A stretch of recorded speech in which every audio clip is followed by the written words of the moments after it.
I don't think my dog is real. I know, this sounds completely bonkers, but hear me out. I've had my dog, Snickers, since I was maybe 7. She's a little terrier, about the size of a cat. She's always been pretty good as far as dogs go. Though one time she ate an entire steak and cheese sandwich in the 2 seconds my dad was looking away from it. She's getting old, but still pretty playful. All in all, an ordinary dog. Until a few weeks ago. It all started at the beginning of the month. At around 8 p.m., I was walking up the stairs of my house, looking forward to finishing a sketch I'd been working on for the past few days. When I was about halfway up, I realized I'd left a book I'd been reading on the couch. I turned around and saw something that I'll never forget. Snickers was standing at the bottom of the stairs, looking at me, but she looked strange, almost pixelated. Then it got weirder. I can only describe it by saying she glitched. My dog froze for a moment, then jumped forward up 2 stairs, her pixelated eyes glaring at me. I didn't know what to do, so I just bolted up the stairs and into my room without looking back. The next morning, I forgot all about it, brushed it off as a dream, I guess. At least, I did until that afternoon.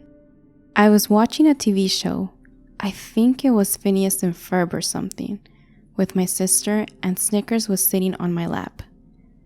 I was eating Doritos and my dog made it pretty clear she wanted some.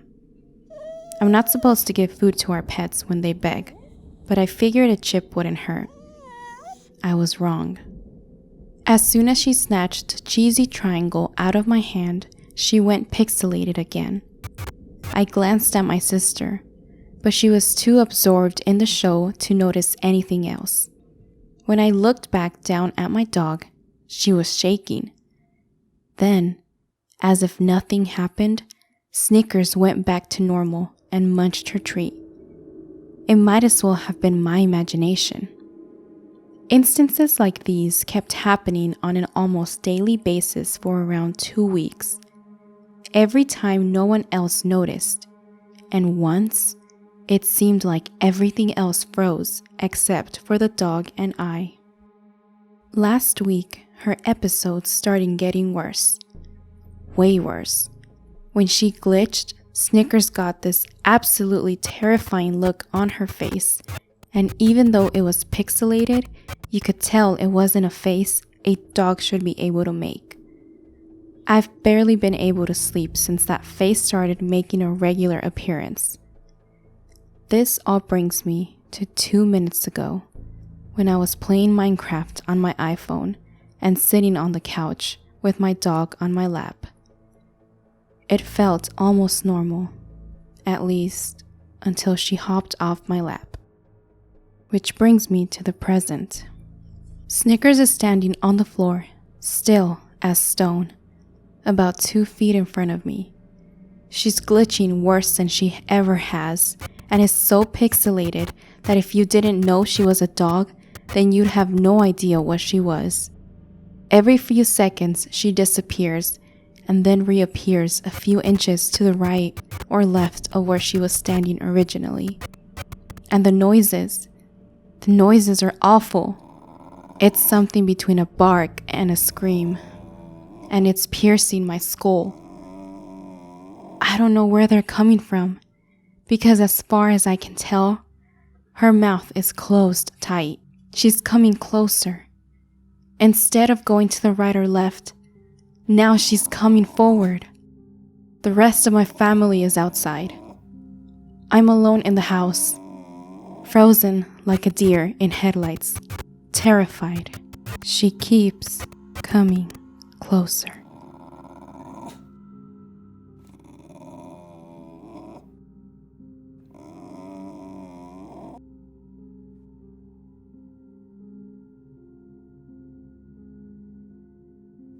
I'm in a relatively safe place right now, I think. So I'll update you all on what's been going on, though I'm not entirely sure I understand it myself. After what felt like an eternity of watching my dog slowly inch towards me, Snickers stopped moving. She wasn't blinking in and out of existence, and her face looked normal, besides the fact that it wasn't moving at all. Before I could have second thoughts, I jumped off of the couch and ran outside, hoping to find the rest of my family. I almost wish I hadn't found them. As soon as I stepped out the front door, I noticed something was wrong. Very wrong. My mother and father were sitting on the porch, and my two little sisters were playing with a football in the yard. But the football was frozen mid-air. My sister poised mid-dive to catch it. My mother's mouth was open in a silent laugh, with my father's subtle smile indicating he just told a joke. The trees surrounding our property weren't moving at all, even though I distinctly remember the weather forecast saying it would be windy.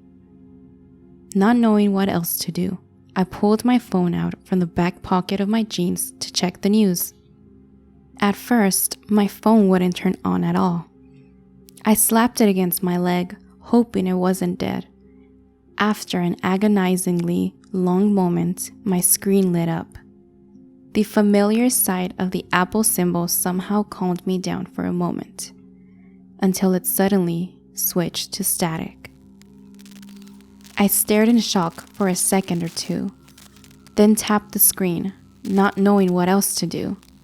In response, my phone let out a piercing shriek, causing me to throw the device across the yard on instinct. It only seemed to grow louder. I tried covering my ears while I scrambled for something to smash my phone with. My fingers brushed against a fist-sided rock, and I quickly raised it into the air and brought it back down on my phone, finally silencing the noise. My ears were ringing. I felt dizzy from shock and terror, and when I lowered my hands from my traumatized ears, they were covered in blood. Also, I had no way of contacting anyone, if there even was anyone to contact. I shuddered and pushed that thought away. I half walked, half crawled over to the open garage next to my house, deciding to grab a few essentials and then try to find someone who wasn't frozen.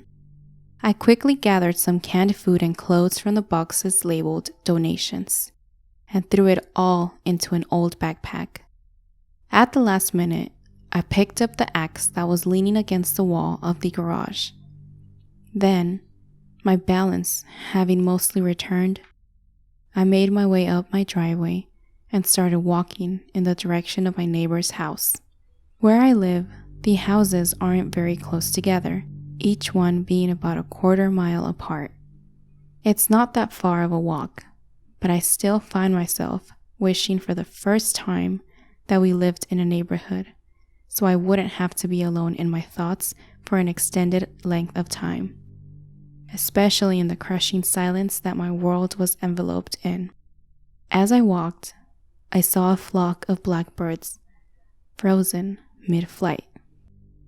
I decided to quicken my pace after that. After maybe 15 minutes, I made it to my neighbor's house. The man who lives there, Harold, is nice, but a bit of a loner. When I broke my leg 2 years ago, he carried me home, even though he was in the middle of mowing his lawn. I cautiously treaded up the well-kept walkway and knocked on the front door, hoping Harold wouldn't mind the axe I was holding. When he hadn't opened the door after 5 minutes, I panicked. His car was in the driveway, so I knew he was home. I circled the house, peering through windows as I passed them. After a few minutes of this, I reached the last window. I quickly glanced in and almost didn't see Harold at first. He was sitting on his couch, bolt upright, staring right in front of him, from my perspective to the right. I turned my head to see what he was staring at and saw a television. It was displaying the same awful static that my phone had. Since I didn't want to hear the ear-spitting noise again, I got out of there as fast as I could. I was feeling terrified and at loss. There wasn't anyone else nearby for miles, and I had no means of transportation. Or did I? I sprinted towards Howard's car and tried the door. Luckily, Howard was a trusting sort of person, so his car was unlocked, and the keys were in the glove compartment. Being a newly minted 16-year-old, I didn't have my license, and I hadn't had the time to take a driving class yet. But my father had been taking me to empty parking lots on the weekends to practice, so I had a vague idea of what I was doing. I tossed my axe onto the passenger seat, started the car, and backed it down the driveway, letting out a held-in breath when I was on the road.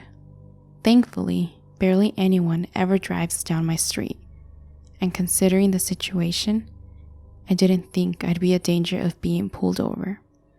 I slowly drove down the long street, taking care to keep my eyes on the road like my father taught me. After an hour or so of my snail's pace of driving, I reached the end of the road and turned onto a busier street. There were a few cars stopped in the middle of the street, but I avoided them pretty easily. I considered exiting Harold's car, but decided against it when I noticed the people inside were all as still as stone, like everyone else. Driving down the street was eerie, to say the least. After another hour or so, the car made a clanging noise, shocking me. I hadn't heard any noises besides the engine's purr in several hours. The car made a screeching, scraping noise and then stopped. The engine turned itself off and all the lights on the dashboard went dark. After a moment of hesitation, I stepped out of the car and popped the hood open, but quickly realized I had no idea what to even look for.